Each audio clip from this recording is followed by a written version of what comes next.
नमस्कार मित्रों, आप देख रहे हैं प्रजाति का संदेश। मैं हूं कृष्ण गोपाल शर्मा। आज हमारे साथ में राष्ट्र संत जैनाचार्य तीर्थ नियोजक ध्यान योगी डॉक्टर अरिंद मुनि जी हैं, जो भारत के विभिन्न प्रांतों की 50,000 से ऊपर की किलोमीटर की यात्रा पैदल कर चुके हैं। गुरु जी स्ट्रेस मैनेजमेंट को लेकर शिविर लगाते हैं, जिसका कोई चार्ज नहीं है। आज वो जयपुर में विराजमान है और हमसे मुखातिब हो रहे हैं। आज हम इनसे इनकी शिविर के मैनेजमेंट के बारे में और इनके कुछ बाल्यकाल के बारे में चर्चा करेंगे। तो आइए बात करते हैं महाराज जी से। महाराज जी, आपका सबसे पहले तो बहुत बहुत स्वागत है हमारे कार्यक्रम में। आशीर्वाद।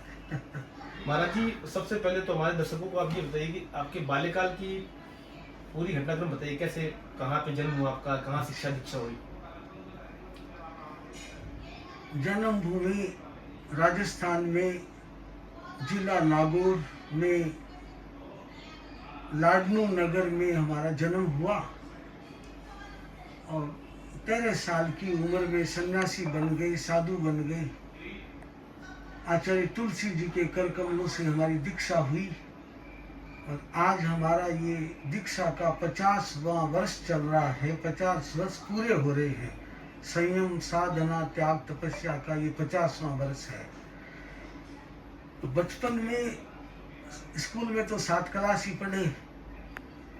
एक बार ऐसी घटना हुई, मेरे पिताजी की बड़ी बहन का स्वर्गवास हो गया।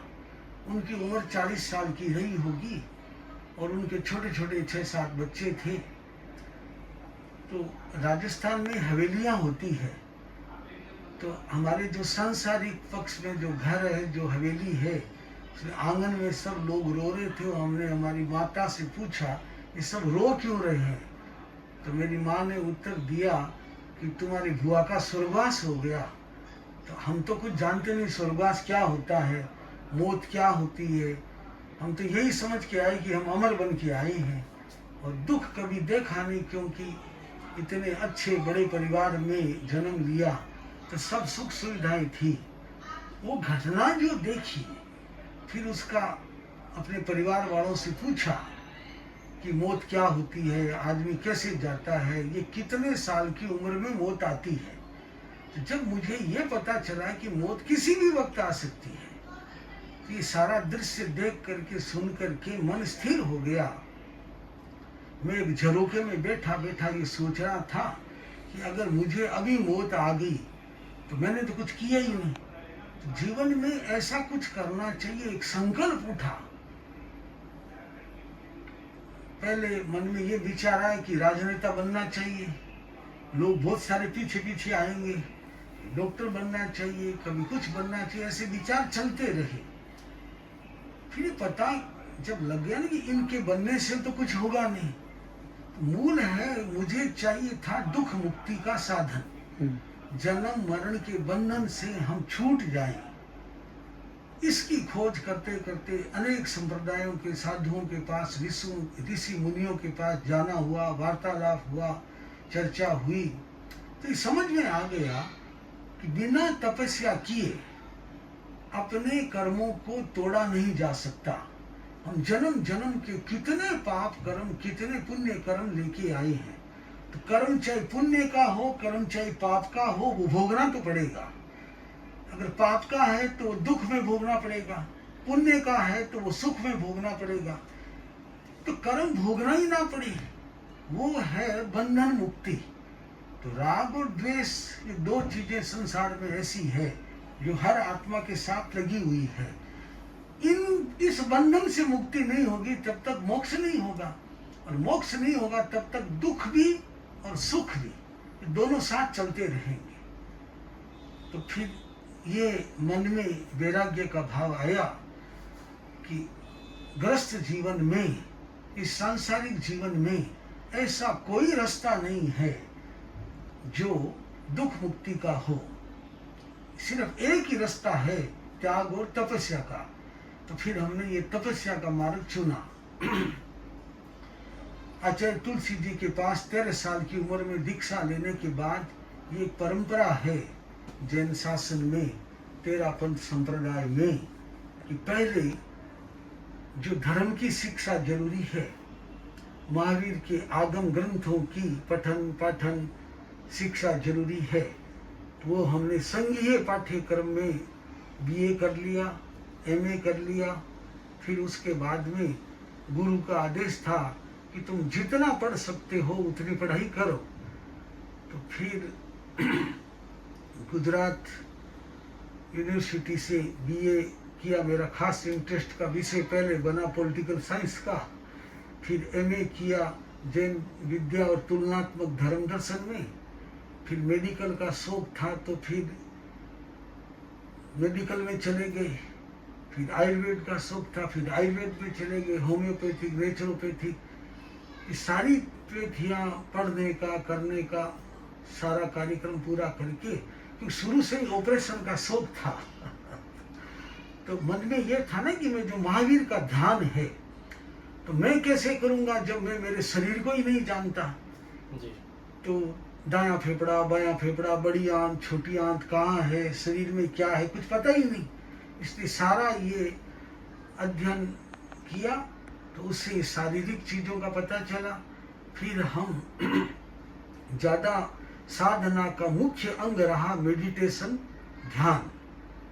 जैन शासन में जितने तीर्थंकर हुए, 24 तीर्थंकर, उन्होंने ध्यान की परंपरा को रखा।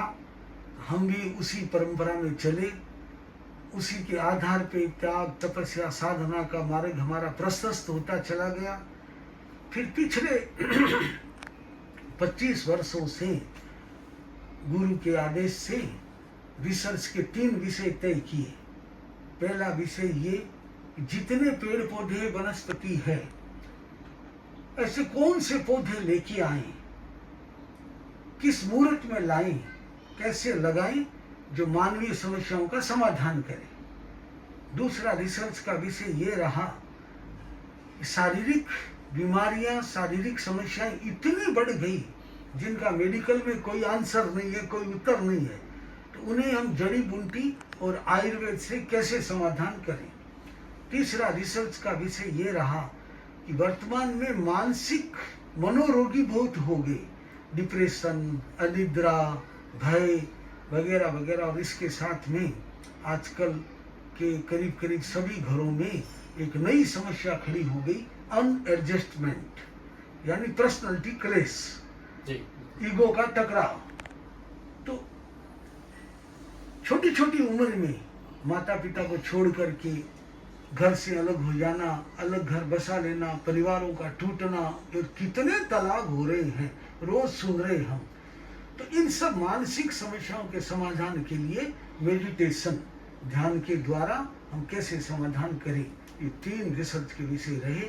अभी हम अहिंसा यात्रा करते हुए उड़ीसा के बाद में अनेक प्रांतों में चलते चलते राजस्थान पहुंचे। राजस्थान में राजस्थान की राजधानी जयपुर आए। हमारा एक राष्ट्रीय कार्यक्रम चल रहा है स्ट्रेस मैनेजमेंट का। 1 घंटे का हम शिविर लगाते हैं। टेंशन फ्री कैसे रहें इसकी मैं ट्रेनिंग देता हूँ। आधा घंटा थ्योरिकल, आधा घंटा प्रैक्टिकल। प्रैक्टिकल में ध्यान सिखाता हूँ। तो मेरा ज़्यादा इंटरेस्ट का विषय रहा भारतीय सेना, भारतीय पुलिस, IAS, IRS, जितने मेडिकल कॉलेज और यूनिवर्सिटियों के लेक्चरर, प्रोफेसर, यहाँ तक हमने शिविर को सीमित रखा क्योंकि इतना ही समय होता है। तो अभी वर्तमान में करीब 11 सालों से ये हमारा कार्यक्रम चल रहा है। तो अनेक राज्य सरकारों को जब पता चला, उन्होंने देखा तो उन्होंने बहुत पसंद किया। भारत सरकार में भी बहुत से लोगों को जो उच्च पदों पर आसीन है, उन्होंने भी देखा, पता चला, तो उन सब का समर्थन और सपोर्ट मिला। तो ये कार्यक्रम तेजी के साथ आगे बढ़ता गया। इसी को ध्यान में रखते हुए हम जयपुर आए। जयपुर में भी यही कार्यक्रम लेके आए कि हमारे देश का जो भारत सरकार में जो प्रशासनिक पदों पर जो लोग बैठे हैं या जो देश को, समाज को सेवाएं दे रहे हैं, वे लोग जितने टेंशन फ्री रहेंगे उतने शारीरिक स्वस्थ रहेंगे, मानसिक स्वस्थ रहेंगे, पारिवारिक रूप से स्वस्थ रहेंगे, आर्थिक रूप से स्वस्थ रहेंगे। तो मूल कारण है वर्तमान की समस्या का एक कारण नजर आता है जो हर आदमी के साथ जुड़ा हुआ है, चाहे वो छोटी उम्र का हो, चाहे बड़ी उम्र का हो, चाहे सरकारी हो, चाहे गैर सरकारी हो, टेंशन की बीमारी ऐसी हो जी। गई जो सबके साथ लग गई। कोई आदमी ऐसा कह नहीं सकता कि मैं 24 घंटे टेंशन फ्री हूँ। मैं ऋषि मुनियों की नहीं कहता हूँ, ऋषि मुनियों की बात अलग है, वो तो इन सब चीजों से ऊपर उठे हुए हैं। आम आदमी को देखेंगे कहीं न कोई रूप में टेंशन से ग्रसित है। महाराज जी, जैसे आपने बताया कि भाई बड़े बड़े आपने आईपीएस आईआरएस इन सबको ट्रेनिंग दी है स्ट्रेस मैनेजमेंट के थ्रू। क्या कारण है कि भाई स्टूडेंट्स को आपने इसमें इंक्लूड नहीं किया, जबकि स्टूडेंट्स भी सबसे बड़ी तादाद में है देश में? हमने विद्यार्थियों को अभी इसमें इसलिए नहीं जोड़ा कि लेक्चरर, टीचर, प्रोफेसर हैं, उन्हें ट्रेंड कर दें, है ना? क्यों? विद्यार्थियों की संख्या तो बहुत हो जाएगी, लाखों करोड़ों में, और इतना एक साधु कहाँ कहाँ जाके क्या क्या कर पाएगा, और समय की भी सीमा, इतना तो टाइम होता नहीं, क्योंकि थोड़े टाइम के लिए ये कार्य करते हैं और बाकी अपनी तपस्या साधना फिर कब करेंगे, वो पूरी छूट जाएगी। तो स्वयं और पर कल्याण का लक्ष्य जीवन के साथ जुड़ा हुआ है, इसलिए यही मन में आया कि इन लोगों को सिखा दो, तो ये अपने अपने स्कूलों में, कॉलेजों में, यूनिवर्सिटियों में बच्चों को सिखाते रहे। महाराज जी, आपने स्ट्रेस मैनेजमेंट का जो शिक्षा दीक्षा दी है, उसके थ्रू आपको क्या लगता है कितने % रिजल्ट सामने है आपको पॉजिटिव है? मूल हमने कोशिश ये की कि इसका कारण समझा दें कि टेंशन होता क्यों है, टेंशन की वजह क्या है। लोगों को ये समझ में नहीं आ रहा है, तो जब तक ये समझ में नहीं आएगा तो टेंशन फ्री रह नहीं पाएंगे। चाहे हम कितना ही ध्यान सिखा देंगे, कितना योग सिखा देंगे या कुछ और सिखा देंगे। तो हमने मूल कारण भगवान महावीर की वाणी में ये पाया कि मन की चंचलता, जब तक मन की चंचलता रहेगी इच्छाएं बढ़ती जाएगी। हर आदमी की हर इच्छा पूरी होगी नहीं, उन इच्छाओं को पूरी करने के लिए हिंसात्मक वो रास्ते जाएंगे, हिंसा के रास्ते जाएंगे। फिर हिंसा का अर्थ केवल यहाँ पर ये नहीं है किसी को मारना ही, वो तो हिंसा है ही। मानसिक पीड़ा पहुंचाना, शारीरिक पीड़ा पहुंचाना, आर्थिक पीड़ा पहुंचाना, सामाजिक रूप से पीड़ा पहुंचाना, तो यानी फिर हर जगह टेंशन से आदमी भरता चला जाएगा। तो हमने मूल ध्यान केंद्रित किया कि मन की चंचलता खत्म कैसे हो, और मन की चंचलता को खत्म करने के लिए इस संसार में हमारे भारतीय ऋषि मुनियों ने ऐसा वरदान दिया, वो है ध्यान, मेडिटेशन।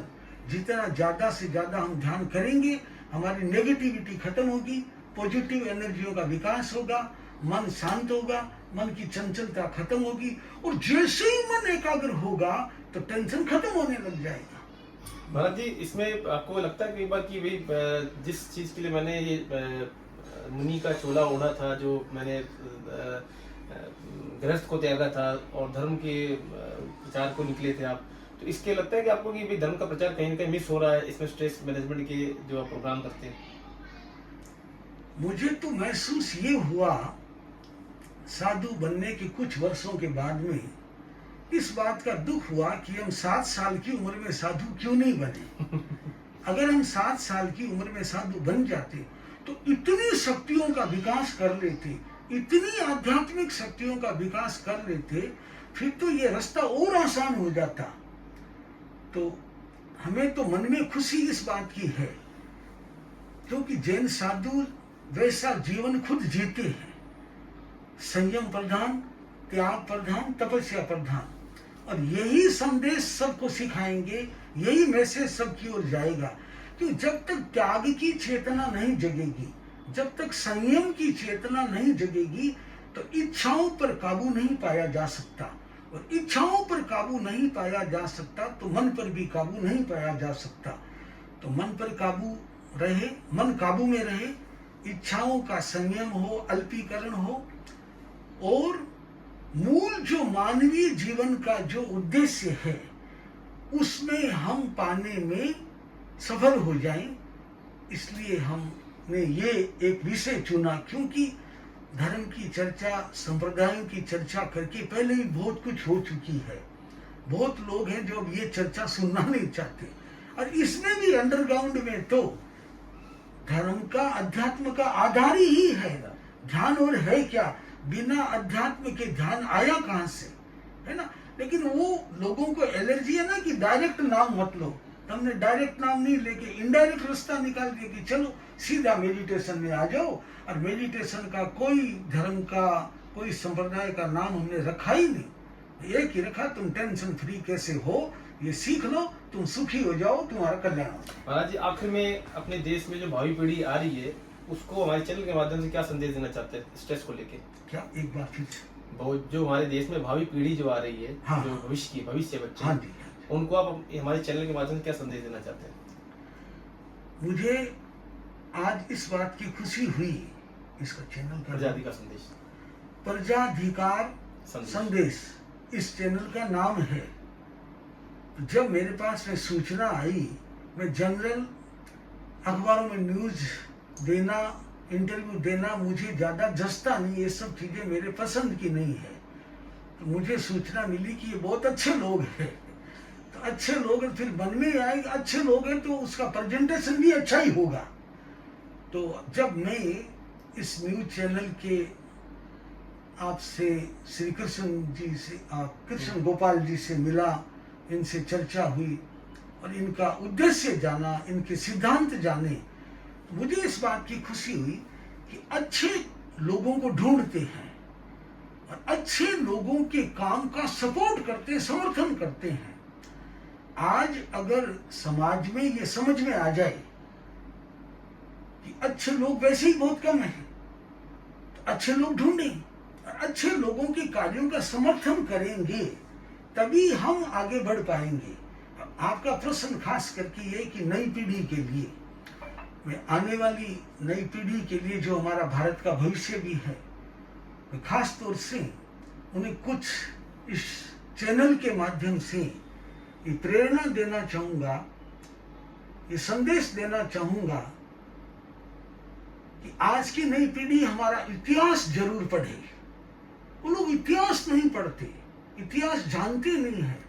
और जो इतिहास नहीं पढ़ेगा, जो इतिहास नहीं जानेगा, ना तो वो सूरवीर बन सकता, ना वो दानवीर बन सकता, ना उसमें देशभक्ति आ सकती, ना किसी के कल्याण की भावना आ सकती। तो नई पीढ़ी के लिए पहली बात ये कि अपना हिंदुस्तान का इतिहास जरूर पढ़े, जाने कि हमारे महापुरुषों ने इस देश के लिए, देश की सुरक्षा के लिए, धर्म की सुरक्षा के लिए, देश की रक्षा के लिए क्या क्या बलिदान किया, कितनी कुर्बानियां की, जब आज हम इतने अमन चैन से, सुख में, शांति में बैठे हैं। दूसरा, मैं नई पीढ़ी को यह संदेश देना चाहूंगा कि वे देखा देखी से बचे, एक दूसरे की नकल करके, एक दूसरे की फैशन को देख करके वो कितनी गंदी हवा में बह रहे हैं, जो हमारी हिंदुस्तान की संस्कृति है ही नहीं। और इस संस्कृति से जितने दूर कोई जो लोग हट रहे हैं, वे सब दुखी हैं। मैंने ये देखा, इस हिंदू संस्कृति में जीने वाला दुखी नहीं हो सकता। जो संस्कृति को नहीं जानते, उनमें वो संस्कार नहीं है, संस्कार नहीं है तो वही उनके दुख का कारण बन जाएगा। तीसरा, मैं ये कहना चाहूंगा कि हमारे भारतीय संस्कृति में माता पिता को भगवान माना गया है। आज की नई पीढ़ी को देख करके मन में बड़ा ये दुख भी होता है, विचार भी आता है। इसको ठीक करने के लिए हम प्रयास भी करते हैं कि माता पिता को भगवान तो मानो। जब तक माता पिता को भगवान नहीं मानेंगे, जब तक अच्छे संस्कारों का आना बहुत मुश्किल है। और माता पिता को भगवान मानने का अर्थ मैं 2 लाइनों में स्पष्ट कर देता हूँ, ऐसे लोग समझ नहीं पाएंगे। ऐसे तो सारे ही कहते हैं हम भगवान मानते, लेकिन मानता कौन है? बहुत कम मानते। माता पिता को भगवान मानने का अर्थ है, पहला अर्थ है, जब तक मेरे माता पिता जीवित हैं, इन्हें बुरा लगे, इन्हें दुख हो, इनकी आज्ञा का उल्लंघन हो, मैं ऐसा कोई काम नहीं करूंगा। दूसरा इसका अर्थ है, मैं माता पिता को भगवान मानता हूँ, मेरे माता पिता को सुख हो, मेरे माता पिता को मैं ऐसा काम करूं जिससे उन्हें खुशियां मिले और उनकी आज्ञा का पालन हो, ऐसा मैं जीवन भर करूंगा। इसे कहते हैं माता पिता को भगवान मानना। जब ये संस्कार आएंगे तो सबसे पहले ईगो खत्म हो जाएगा। ईगो खत्म होगा तो बहुत सी समस्याओं का समाधान हो जाएगा। परिवार टूटेंगे नहीं, एक दूसरे के रिश्ते में जीना आ जाएगा। हमारी नई पीढ़ी रिश्तों को समझ नहीं पा रही, रिश्ते क्या है, रिश्तों की पवित्रता क्या है।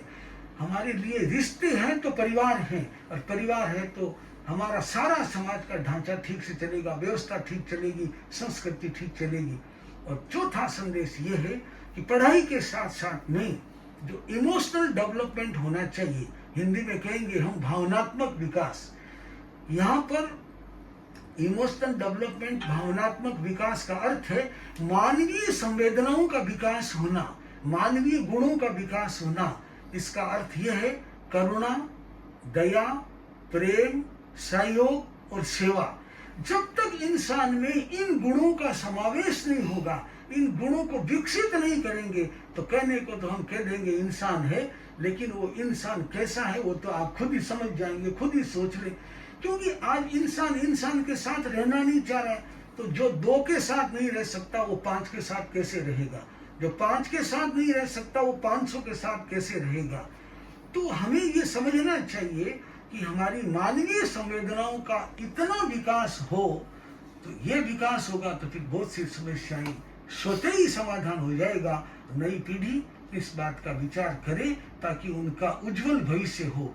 मैं उनके उज्जवल भविष्य की मंगल कामना करता हूँ, शुभकामना करता हूँ। इस चैनल के माध्यम से उन्हें आशीर्वाद भी देता हूँ कि उनका शरीर स्वस्थ रहे, उनका मन स्वस्थ रहे, उनके विचार स्वस्थ रहे, उनका परिवार स्वस्थ रहे, और वो जिस काम के लिए जाए उस काम में सफल होके आए, ये आशीर्वाद देता हूँ।